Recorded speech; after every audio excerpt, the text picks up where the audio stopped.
For the last lap of the afternoon, we're changing the focus from universities to school and looking specifically at the accelerated digital transformation brought about by the COVID pandemic over the past 2.5 years. First up, we cross to Cape Town to talk about the future of secondary schooling, hybrid or online. Let's join my colleague Jill de Villiers for the interview.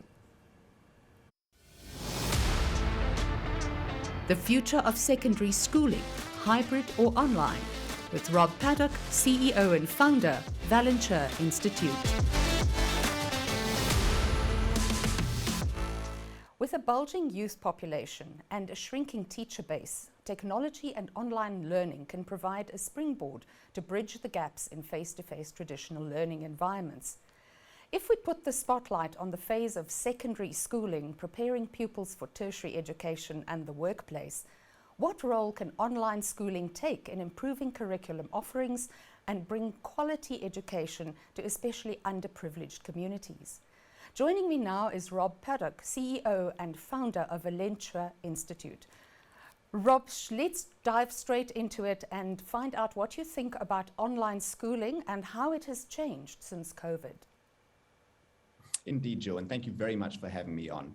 I think online schooling certainly was around before COVID, but COVID placed a firm spotlight on the necessity for alternative access points to education. Unfortunately, what it also exposed was the radical digital divide that we experience in our country and the necessity to start investing a huge amount of the infrastructure spend that we put into things like new brick and mortar buildings for schools and so on, into digital infrastructure to ensure that every learner has the opportunity to be connected to this incredible world of digital and online learning and indeed the World Wide Web. So a lot of innovation has happened during the course of the past 2 or 3 years. In your opinion, what would the most relevant edutech innovations be that have emerged in this time? For me, Jill, by far the most exciting part of what's happening in education technology right now is artificial intelligence-based adaptive learning. And really what this means is that particularly for subjects like mathematics, science, and so on, where there is a fairly standard body of knowledge that's being taught, and the subjects are cumulative in nature, i.e. in mathematics, you can't engage in quadratic equations if you don't understand multiplication. One of the things that we're seeing is that diagnostic assessments that allow us to identify where does an existing student have gaps in their knowledge, and the system then automatically creates a customized learning path to remediate those learning gaps and then puts a personal learning path for that learner together on an ongoing basis. This is a massive breakthrough in terms of what education can deliver into the future, and indeed it's what the best teachers have been doing for a very long time, but we don't have enough good teachers in this country, and we certainly don't have great teachers living and working in rural and impoverished areas, and technology truly promises to bridge that divide in a very, very meaningful way. So just following up on that, what are you specifically doing to help teachers in rural areas to bridge the gap? We have a number of projects in rural areas. We have a series of what we call blended learning micro schools, where the entire education experience is delivered online, i.e. they are teaching and learning support from teachers that is taking place from teachers all around the country. We are leveraging the best of these technologies, like I've mentioned, things like AI-driven adaptive learning and so on. But learners are still coming to the safety of a physical center where they've got access to reliable hardware, internet connectivity, backup UPS devices, and so on. So they're really getting the best of the digital decentralized network of teachers whilst having access to reliable physical infrastructure. And indeed, having one of the functions that schools perform for kids is as a safe harbor from the very harsh realities of home. So they're still coming to a safe and inspiring place to study every single day. And these models are showing incredible promise for bridging the gap. So you think the future then lies with hybrid and that online isn't going to become a standalone? Jill, I think that there needs to be more options in terms of education. We for too long have had one model of education. That's not only just in terms of curriculum, that's also in terms of modality. I think one of the things that COVID certainly has increased the pace of is diversity of choice. I think that online only for the most impoverished and marginalized in our community is not the best solution. I think that online only can work exceptionally well for middle class families and above, but certainly anyone in in truly poor and rural communities, the children need the safety of a physical space to go to every single day. The parents need that for their kids as well, so that they can go and either be economically active or be seeking to be economically active. Rob, thanks very much for all of your insights. And my guest has been Rob Paddock, CEO and founder at Valentia Institute.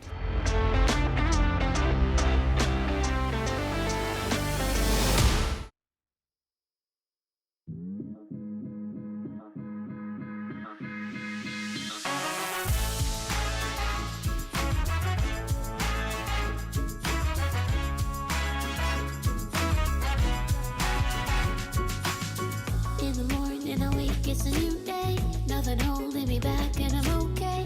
Open heart, open mind, never falling behind. Seeing love in the path that I've chosen. I believe in the places I'm going, cause I know that I'm free. And I'm starting to be a little bit curious. As the world turns and it spins, never let your searchlight go dim. Be a little bit curious. Sky is the limit above the roof, but nothing is more important than the you. Damn, it's not always as clear cut as it looks. Some of the greatest truths will never make it in books. So whether your classes are on computers or taught by a tutor, you gotta do it for a better future. Cause I'm the key.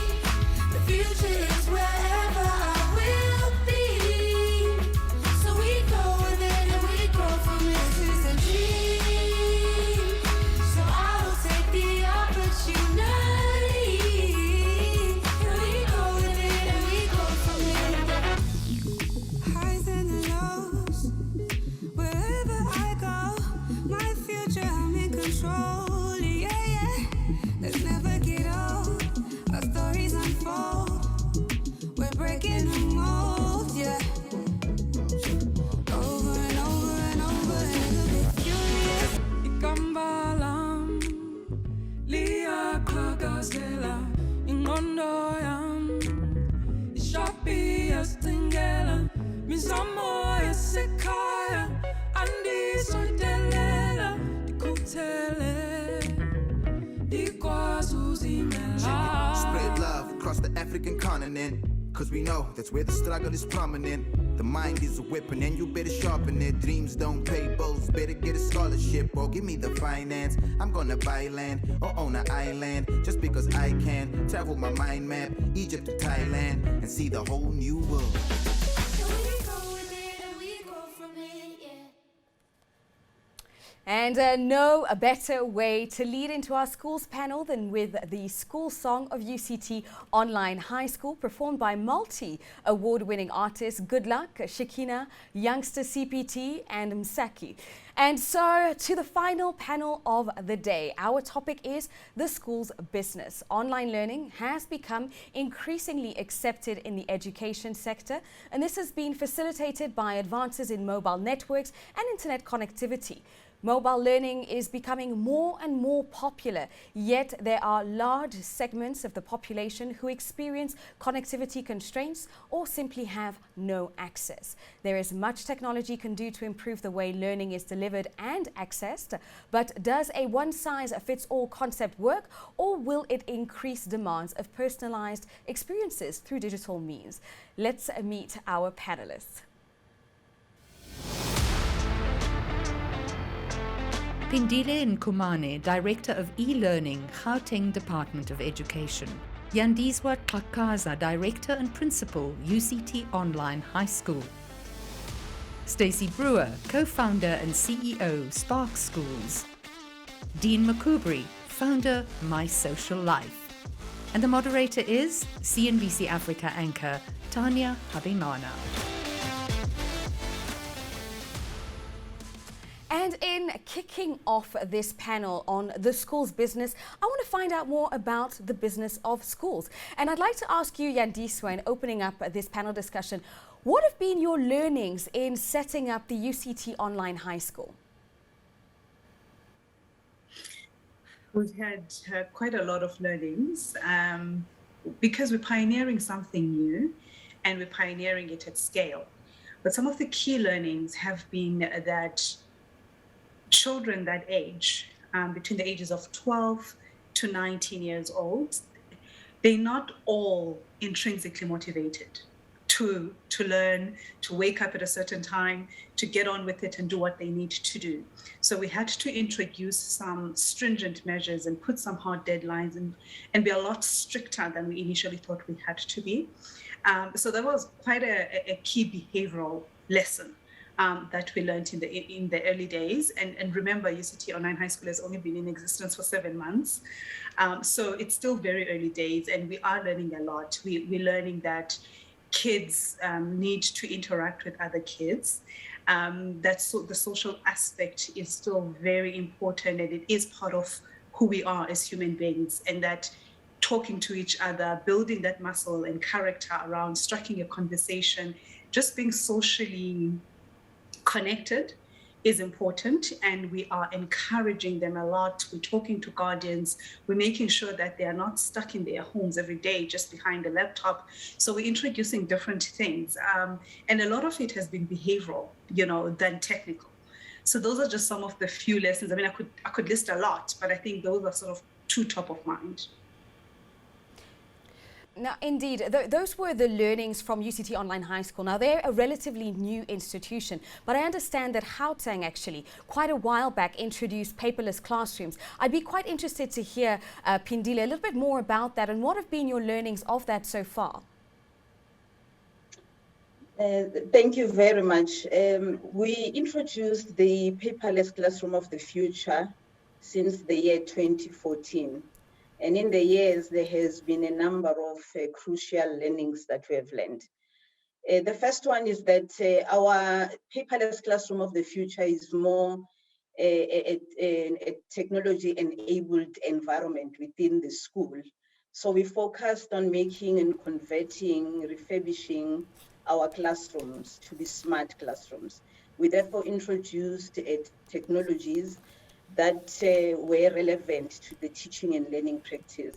And at the center of that was that we are not replacing the teacher, but we are enabling the teacher, providing the teacher with tools to make learning more interactive, more 4IR relevant, so that in subject teaching, different subjects, you can use the information and technologies to enable the teaching practice. And what we have learned is that as we roll out the program, not all schools were at the same level of e-readiness and immaturity. So in our paperless classroom environment, we had to take into consideration the context of each and every school. So we implemented the paperless classroom in a phased approach where we accommodated schools that are at a different level. There were schools there where we went full ICT-enabled environment, where we even gave learners the tablet devices. But where schools were not necessarily at an advanced or intermediate level of maturity, we decided to only focus on the classroom, to therefore enable the teacher to be the one facilitating, the teaching and learning through the smart and tech-enabled environment.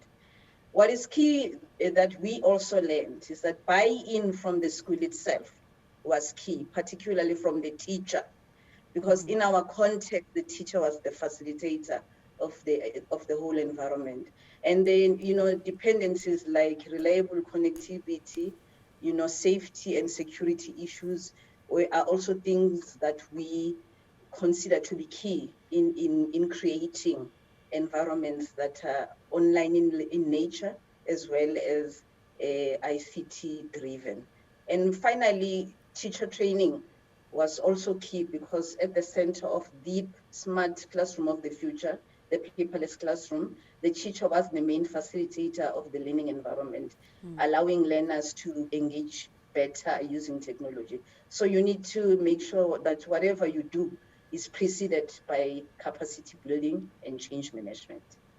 Now, thank you. Now, this was before the COVID-19 pandemic. I can imagine that COVID-19 kind of really accelerated all of this and moved the schooling system towards a digitized way of education. And that brings my next question to you, Stacey. Spark Schools, very much a hybrid model. What I like about what I was looking at on your website is future fit. You're creating a future fit environment for learners. Now, what have been your learning so far, and how has the COVID-19 accelerated your growth?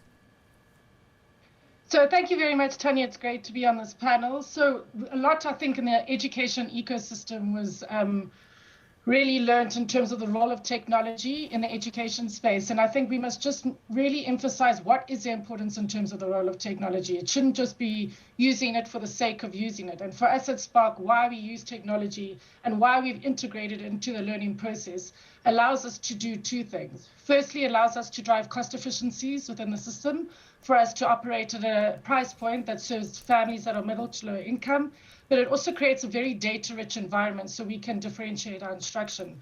So we can look down to micro objectives, see how children are achieving, and then close those gaps. What we are seeing coming out of COVID is pretty terrifying. We've seen some children that are enrolling at Spark that have not been in school for 2 years. And so I think it's absolutely critical in the way we use the data, and we are able to address the children, meet them where they're at, and then close those gaps over time. If we're not able to address gaps to master foundational skills such as reading and writing, we're going to enter some very turbulent times. And so for us, we see it as a powerful way to really address families that are underserved in terms of their offering, but also able to close any learning gaps and learning loss that we've seen over the last 2 years. And those are important points that you mentioned, with especially young learners that haven't been in school for 2 years, where you're ultimately skipping quite a few stages in terms of how education has traditionally been done. Now, I'd like to ask my next question to you, Dean. Like, my social life really focuses on teaching young children, learners, students, parents, and teachers digital skills to be able to operate in the world. I'd be quite curious to understand a little bit more. What are the most important skills that your organization teaches? So our organization teaches digital citizenship. We offer 8 lessons. It's like an octagonal prism of how to handle yourself when you're online. We offer critical thinking online, privacy and cybersecurity. How do you set up? How do you lock up the doors and windows of your house? How do you keep the cyber criminals out? How do you manage attention and focus in an extremely magnetic environment that surrounds you? TikTok, Discord, Instagram, the list goes on. Also, then we have things like sexuality online. What about things like adult content, which literally just can walk across your screen without you hardly even wanting it, just purely based upon what you've clicked on? Then, of course, we've got mind health. We've got your digital footprint. These are all things that are required. They are not just one key to drive the car. It is essentially multiple keys in order for you to be able to drive the car, navigate the roads, to be able to park, 3-point turn, all of those different things. And what we've seen since the pandemic, it's been really fascinating what you just said, is that you said sometimes, kids are not intrinsically motivated. Funnily enough, teachers are not always intrinsically motivated, so we need to attend to that.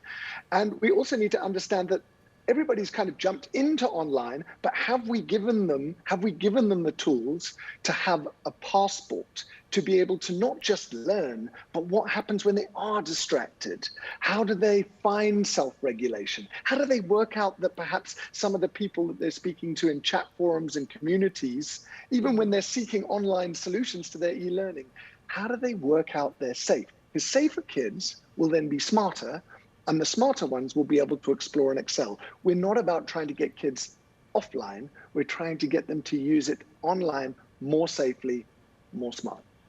Thank you. And I've got a question from the audience, which I'll direct to Pindile in just a moment. But before we dive into that, Dean, just bouncing back on what you're saying, it begs the question, does a one-size-fits-all approach to online learning make sense? Or is there a need for some form of personalized experience?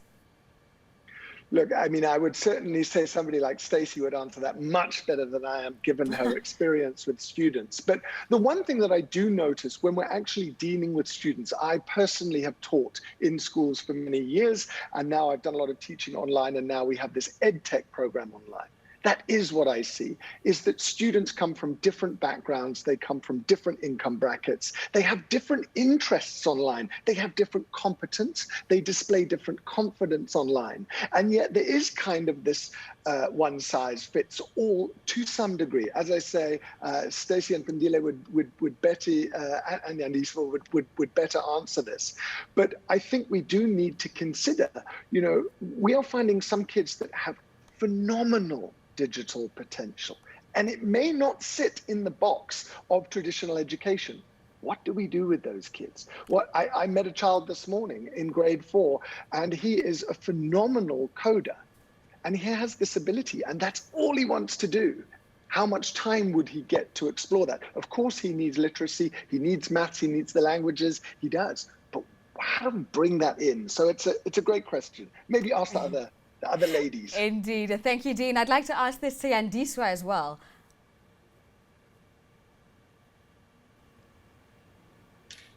One size fits all never works. And we're trying different things, right? We're an online school, one, and secondly, as an online school, the whole idea was to create flexibility because different kids come from different communities. Some of them are professional sports people. Some of them are actors and actresses. There's lives behind these human beings that we provide this service to. So we know that we are providing some level of flexibility. We have South Africans who live abroad who are able to participate in our offering because they want their kids to have the exposure and to their culture and their people. So we're seeing that different people are using UCT Online High School for different purposes. And the flexibility that comes with it is that you can learn anywhere, anytime, so you don't have to be stationed at a physical location.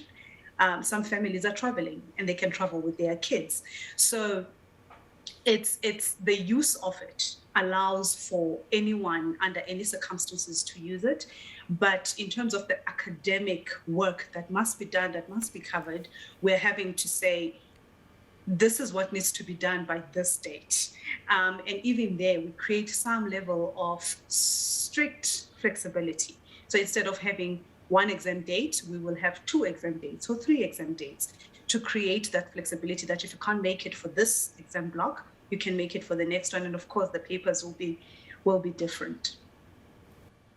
But so the question is, how flexible can we be? I mean, in the previous panel, we heard about how there's a need for educators, teachers, and education institutions to provide boundaries and a certain structure and rigor. But when we're talking not having a one-size-fits-all and flexibility, how flexible can we be, and what does flexibility look like in an online learning environment? And I'd like to ask you, Stacey.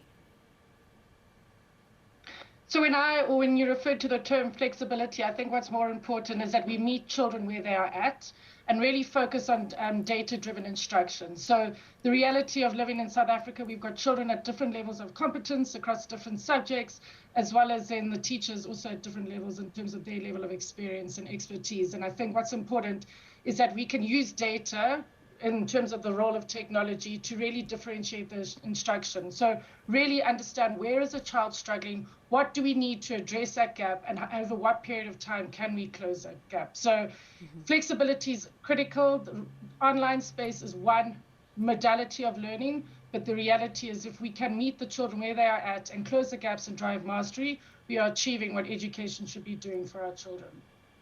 Thank you. And I've got a question from the audience, and I'd like to give this to Pandile. What about the rural areas where there is poor network coverage? How do we ensure that the online facilities reaches them?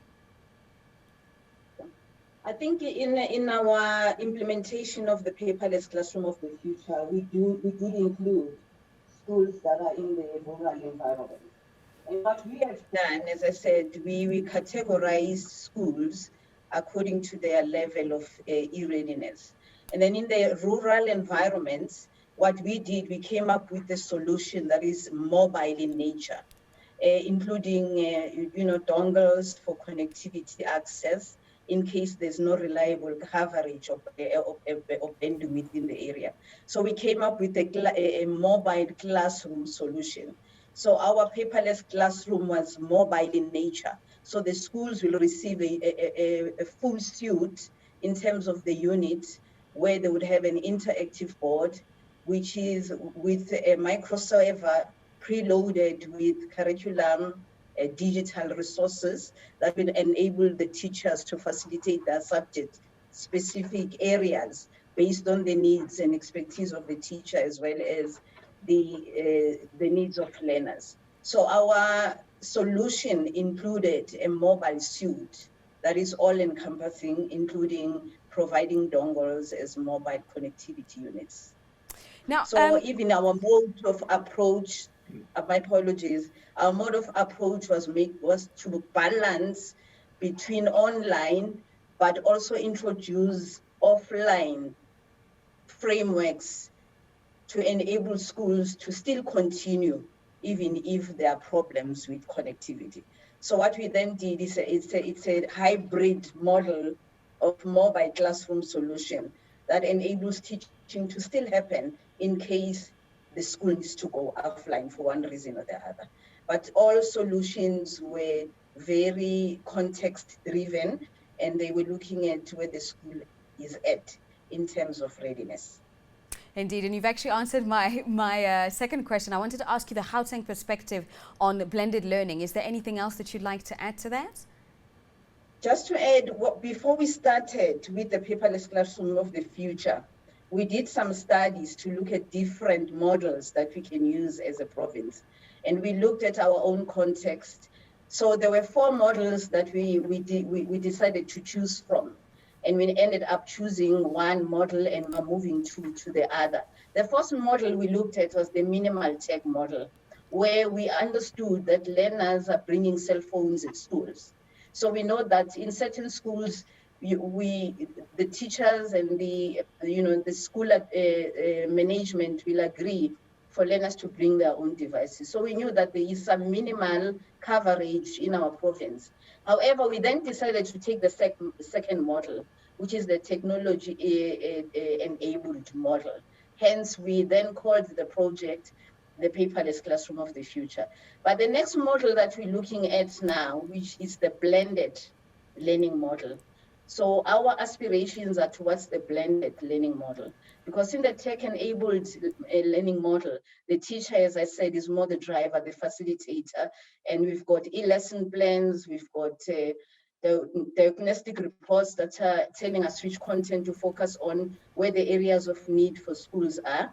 But our aspirations now are towards moving to blended learning, where it's more personalized learning, differentiated learning, that depends on where the learner is in terms of the needs, so that we can cover for the learners that have missed out of school due to COVID, but at the same time not leave out the learners that are doing well, so that we personalize the learning and meet the needs of individual learners in one same classroom, so that the teacher is more facilitating individualized and personalized learning versus just teaching learners in one way, because not all learners will be at the same level.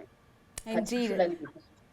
Yeah, and when we think of learning, I mean, and especially schooling, high school learners, school, yes, we get the knowledge. We get the knowledge to be able to prepare us for the marketplace, for higher education, etc. But there's also the soft skills. I mean, I think to my schooling days, that's where we learn about diversity, cultural, different cultural backgrounds. That's where we learn how to share. That's where we learn about collaboration, working with different types of people. All these skills that are necessary to be, I want to call it a fully fledged adult operating in a marketplace. Now, how do we ensure that those soft skills are transmitted in a digital environment? And I'd like to ask you, Dean, what are your perspectives on this? It's a great question. I think soft skills have been covered or are intended to be covered within life orientation. Obviously, we pick up a lot of our soft skills through mirroring and modeling. We pick them up from those that are in the home, we pick them up from our teachers. But of course, what happens if parents aren't at home because they've got jobs and they're getting home late and so on? And what happens if the teachers aren't necessarily inspired or motivated?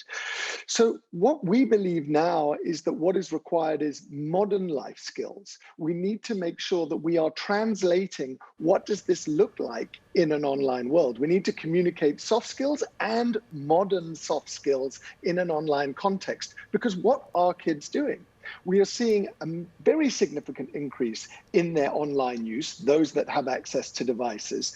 We did a survey in a whole number of schools as we've been going along, and seen that many kids from grade 7 up are actually using their devices more than 3 hours than they were pre-COVID. And so what is happening in terms of that increased time? How are they managing their approach to, say, empathy? And if we're not attending to that, what will we see by contrast? We'll see potentially cyberbullying.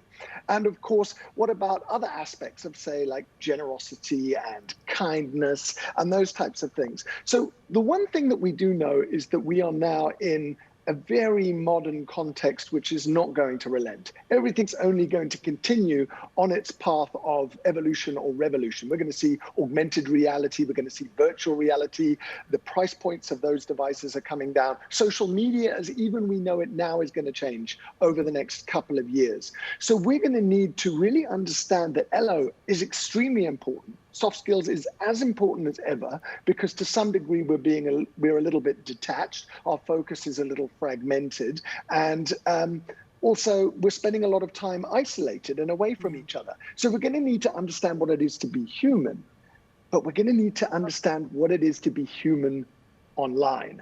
And I think that's why we are, like, honestly jumping up and down with schools, saying you have no idea how much you cannot see about their lives on TikTok, Snap, Discord, Warforce. I can name so many games, apps, and I can tell you so many trends, challenges, and dares which they have to contend with. And yet there aren't enough soft skills. So I think we're going to have to catch up post-pandemic in terms of what it is to be human, and now what it is to be in a complex human online environment. Now, learning how to be a human online, that sounds a little bit like a complex concept to understand, and I'd love to hear your thoughts on this, Stacey. Is this perhaps an argument for getting learners back in the classroom? I'm very pro children going back to school. I think, as mentioned already, online is just one modality of learning and can be formed part of the learning process. But it's essential to get kids back to school.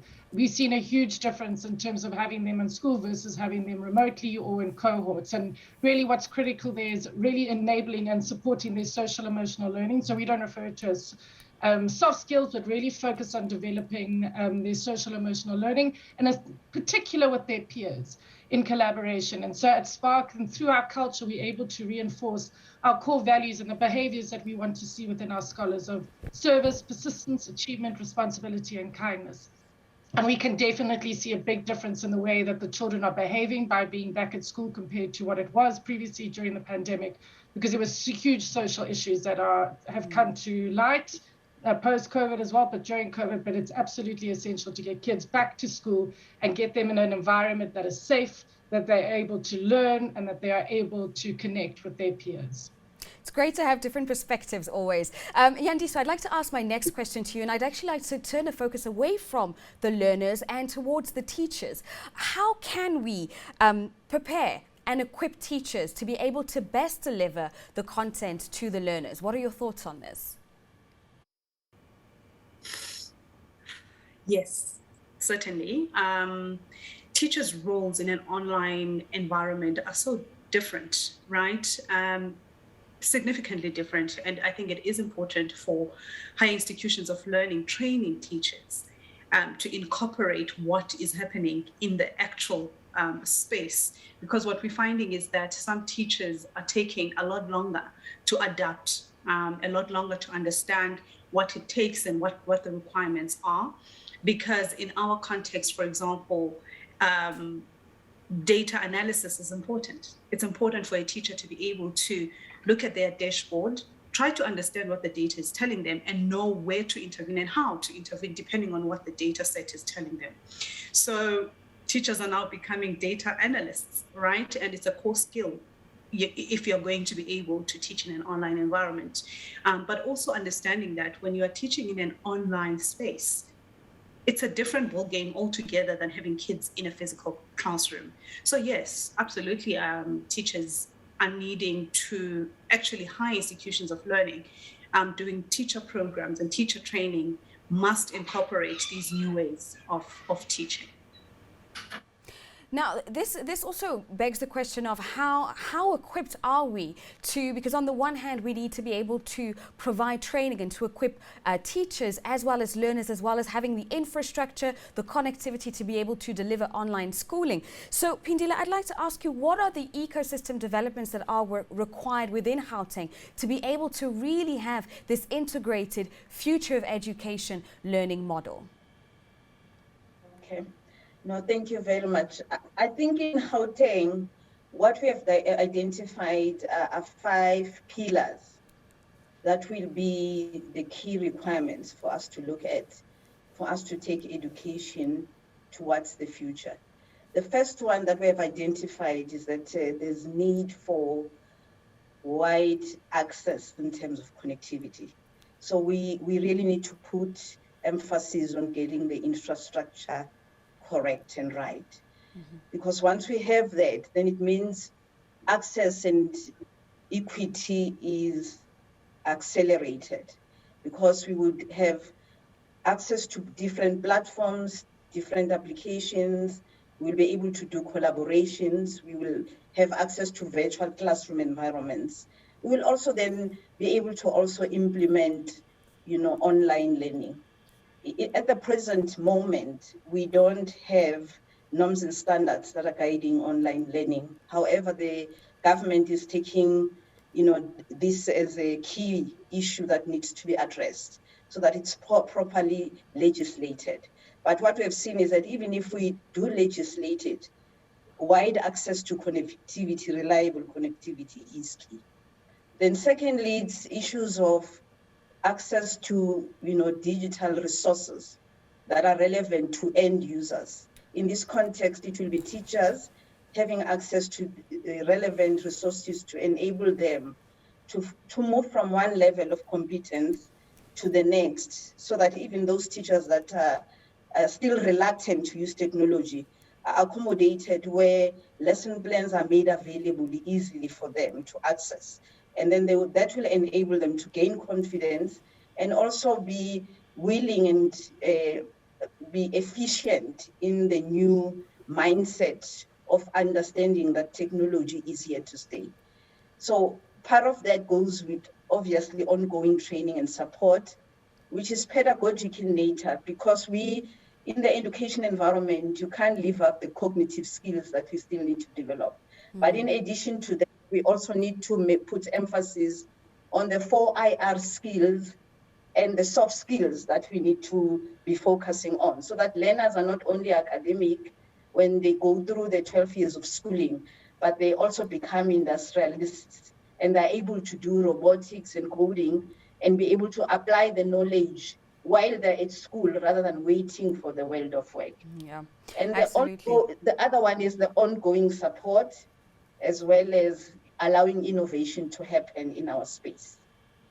Yeah, absolutely. And an interesting point there, and one that actually leads me to wonder, when it comes to online schooling, when we're talking learners, young children, learners in high school that are learning from their laptops, how do we make sure that they stay engaged, that they stay excited to learn? I mean, we mentioned earlier that young kids are not intrinsically motivated, and neither are teachers necessarily. So, Dean, how do we make sure that they stay engaged and we avoid disengagement in total?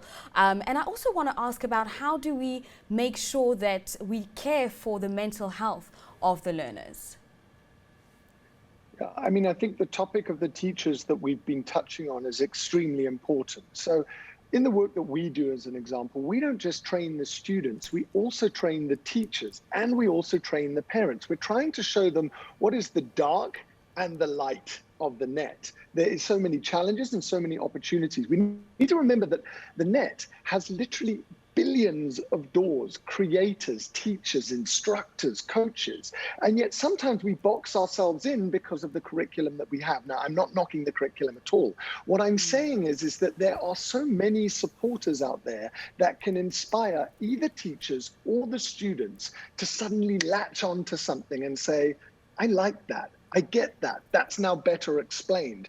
And what we do is we show teachers who are some of the amazing instructors out there. There's an absolutely fantastic human in Australia at the moment that's doing some of the most profound work. He is deeply motivated. I watch him every day, and he is very inspirational.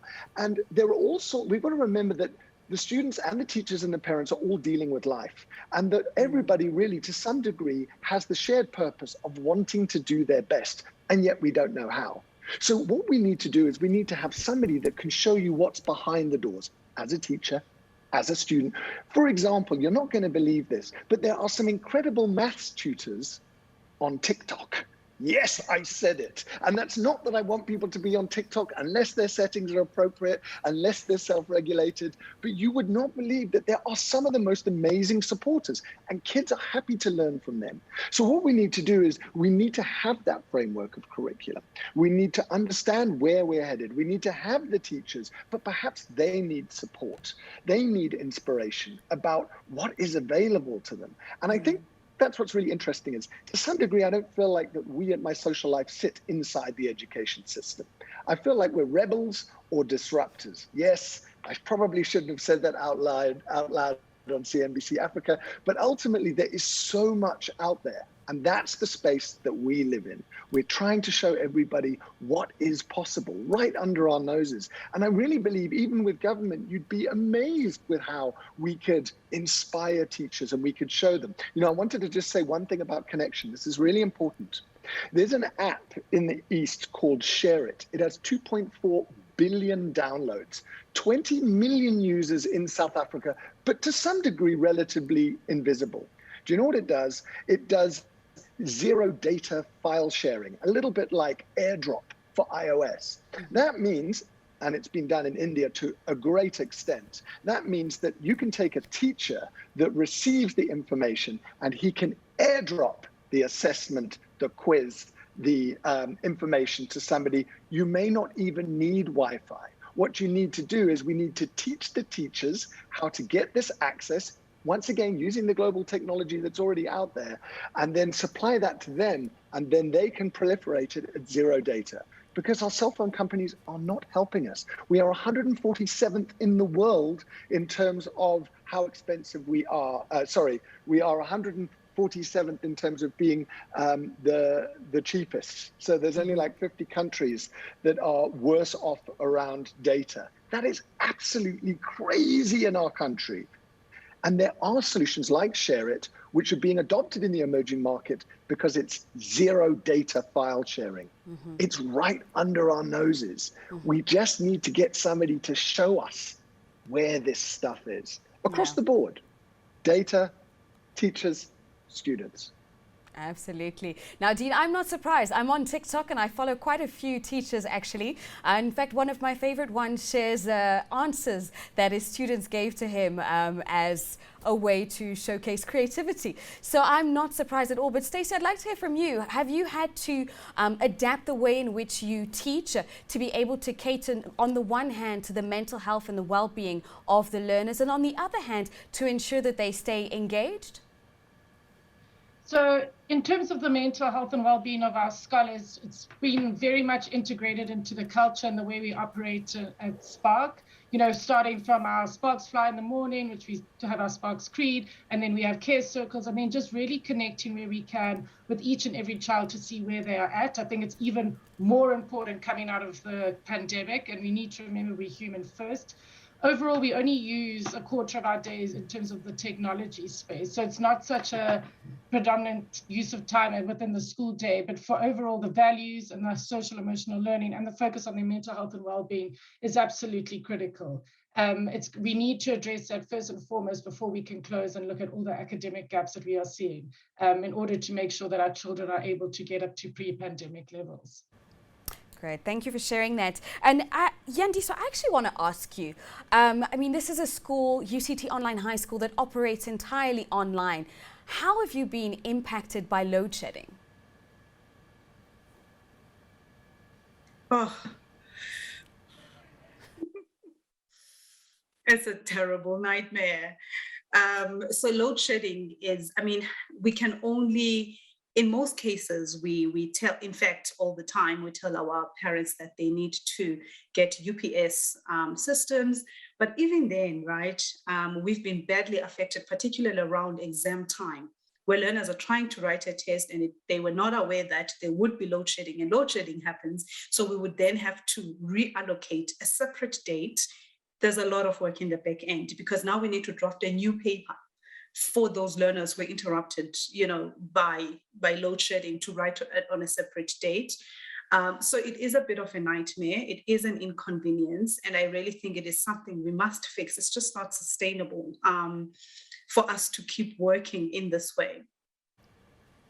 And I'm glad I asked that question, and I actually want to ask the same question to Pindile. From a Gauteng perspective, how are you tackling load shedding in the paperless classrooms and the move towards this future of education, online digital learning? Yeah, that's a tricky question. Yeah, because a tech-enabled environment need electricity. But what has happened is that most of the schools have become innovative in nature. Some of them have installed generators where there is a need. And what we have seen schools doing is that they prepare, upfront in case something goes wrong, in terms of how they get learners engaged for teaching and learning to still continue. But it's really a challenge. It's not easy. However, schools have been innovative enough to come up with solutions to still continue teaching and learning irrespective. Thank you. I'm glad I asked that question because it kind of brings things into light. You know, we're talking about technology, we're talking about moving forward, but we have to face our current realities, and load shedding is one of them. But moving on, I'd like to talk about the future of education, the future of online schooling. Stacey, what are some of the innovations that you're implementing within Spark Schools? So Tanya, in terms of the innovation, it's just to reinforce, it's really around data, and that's what's going to be the power of the innovation and the power of the use of technology is the data to truly differentiate and personalize the scholar's learning experience.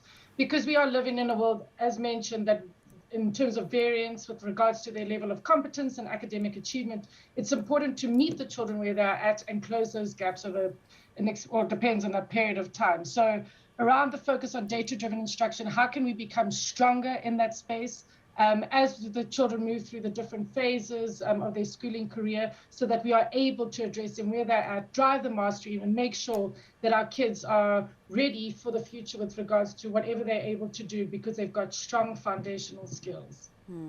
And in light of that, Dean, I mean, you've talked quite a few times about the positive and the other side of digital technology. So how would you summarize all of this? How can we best use, or how do you teach learners and parents and teachers to best use technology?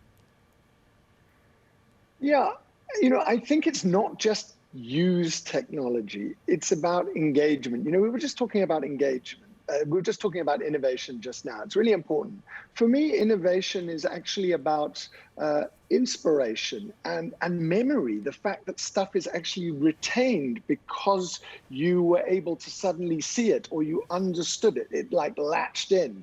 So for me, what we need to do is we need to, in order to get the positive use of technology, we need to almost tighten the net of helping teachers, principals, school leadership, and their teachers and the parents and the students together to understand that we are on a train. We are on a train which will not stop. It's only going in one direction, in one specific direction. And the very first thing that we need to do in the first carriage is to make sure that safety is the foundation, because we're online where you can have global access and global exposure. Now, from that position, then, of course, from the position of critical thinking, learners can then explore and excel. They're actually, somebody's presented the case to them of the net, the light and the dark, the challenges and the opportunity, what it means to realize their digital potential. Who's even told us the why? What does it look like when you're 17 or 18 and you have these skills, not just the school skills, you have the skills to apply. For example, we teach kids how to use a whole load of really fascinating tools, things like resume.io, how to put an incredible CV together so that they can apply as extra motivation, how to use Fiverr.com, a freelance marketplace, in order for them to be inspired about building their own personal brand, how to move their social media time into creating a marketplace where they can sell their old clothes. Everyone has old clothes. With a phone, everybody has a camera, and we can get them to actually sell their photos to stock marketplaces around the world. What we want to show them is, hey, you know what? At the end of the journey, your digital potential can turn into bucks or can turn into something that you never thought was possible. And we want to be able to dangle that carrot and show them that it's possible by bringing the adults and the students together and saying, this is going to happen if we look further afield, if we take the best case studies, the best technology, the best examples of inspiration and teachers teaching teachers. We can do it. But I think, honestly, I think so much of this is sitting under our nose.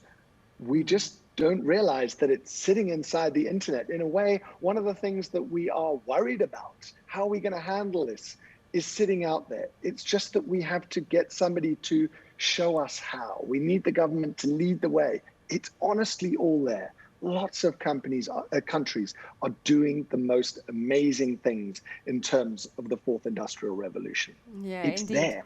And quite a few practical examples there. I'm really enjoying it. Showing us how technology and digital can really show us that the world is full of possibilities. And one of the things that does pop to mind is that digital not only is full of possibilities, but it also has no borders. So Pindila, I'd like to ask you, does Gauteng envision an education system or initiatives whereby using the power of technology and digital, we could have twin sister activities, jumelage as we like to call it, exchanges where learners could interact with other learners from anywhere else in the world? Definitely. We do envisage it happening. At the moment, it's happening locally in our province as a result of the Paperless Classroom of the Future initiative. What we have done, we have identified schools that are at different levels of e-readiness and maturity. For example, we have twinned 2 schools in Ekurhuleni North, a regional area. One of the schools is called Sanma Park Secondary School, and then the other one is called Recher Park Secondary School. Those are 2 neighboring schools. Sanma Park is at an innovation level of implementation, and the other one is still at the basic level. So they're currently sharing resources. Learners are partnering with each other in terms of projects. They do, group learning, and they work self-paced learning as learners. The teachers are also partnering in terms of delivering lessons. But there's nothing stopping us to go global. I fully agree with you that it should not only be happening internally in the province, it's something that we need to look at that can happen between the province and our sister countries and globally if we can.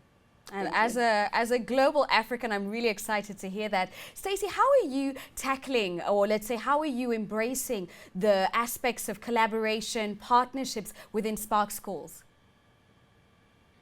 So Tanya, we're fortunate to have a network of schools. So we currently operate 20 schools. So it's a great way in order to really bring our school leaders together, subject leaders together, and teachers in terms of collaborating, and especially coming up with targeted intervention depending on each and every child's needs.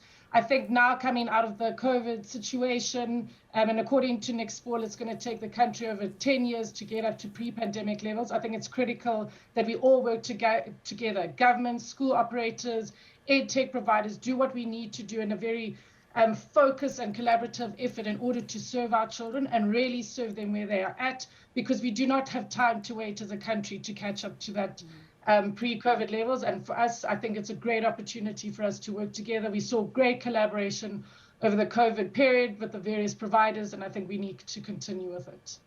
Now, this brings me to a closing question, actually. Is there, in fact, a market for online schooling? And I'd like to ask you, Yandiswa, your thoughts on this. Sure. So yes, there is a market for online learning, and the adoption levels have actually surprised us. We had just over 11,000 applications, and that told us that there's certainly a need for an alternative way of teaching and of learning, but also because, you know, we really are hitting two birds with one stone. When anyone who goes through an online learning process naturally is going to learn other digital skills, how to be tech savvy, how to work productively online, just as a byproduct of being part of an online school. So, and we know that digital skills are a necessary part of anyone who's going to be participating in the economy, particularly in the fourth industrial revolution. So yes, there's a market. I think though what we need to be talking about is also what of those who cannot afford to pay necessarily for the service, what happens then? The infrastructure around online learning, the internet, network issues, connectivity at large. So as a country, as a developing country, we still have a lot of work to do around making sure that the material conditions on the ground are enabling for the solution to actually land for all South Africans, not just those who can afford it. And so then my question is, what needs to happen? What needs to happen? What can we do to ensure? I mean, we're talking 11,000 applications, and that's one institution alone. So there definitely is a need. So what needs to happen to ensure that we create an enabling environment for more online schools to be created? And I'd like to ask you, Pindile, from a Gauteng perspective, what are your thoughts?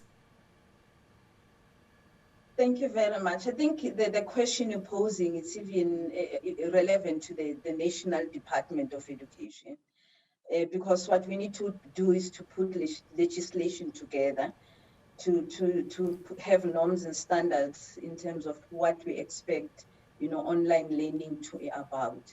And I know that process has started. And what we are doing as Gauteng Department of Education is that we will participate as a province in terms of the lessons that we have learned when we're implementing the paperless classroom of the future. However, as a department, we feel there is room, there is a need now than later to promote online learning, because the time is now and not later. So there is belief in the department that there is contribution that the online learning environment can contribute towards providing quality education for our citizens. Indeed, the time is now, and it's on that note that we end this panel. I'd like to give a big thank you to my panelists, Pindile Nkumane, e-learning specialist for the Gauteng Department of Education, Yandiswa Kaza, director and principal at the UCT Online High School, Stacey Brewer, co-founder and CEO of Spark Schools, and Dean McCobrey, CEO at My Social Life. And that brings us to the end of the 8th Future of Education Summit. Thank you to our audience on CNBC Africa and on Hopin for watching, and to all of our amazing speakers and panelists from the UK, Australia, Dubai, Lagos, Nairobi, Johannesburg and Cape Town. The discussions without fail brought greater insight into the topics that drive the discourse around education today. Together, we all explored the pathway to digital transformation. So from me, Tanya Habimana, and the whole team at CNBC Africa, as well as the ABN Group, and on behalf of the co-founder of the ABN Group, Mr. Rakesh Wahi, and the MD of the ABN Group, Roberta Naika, thank you for joining us today.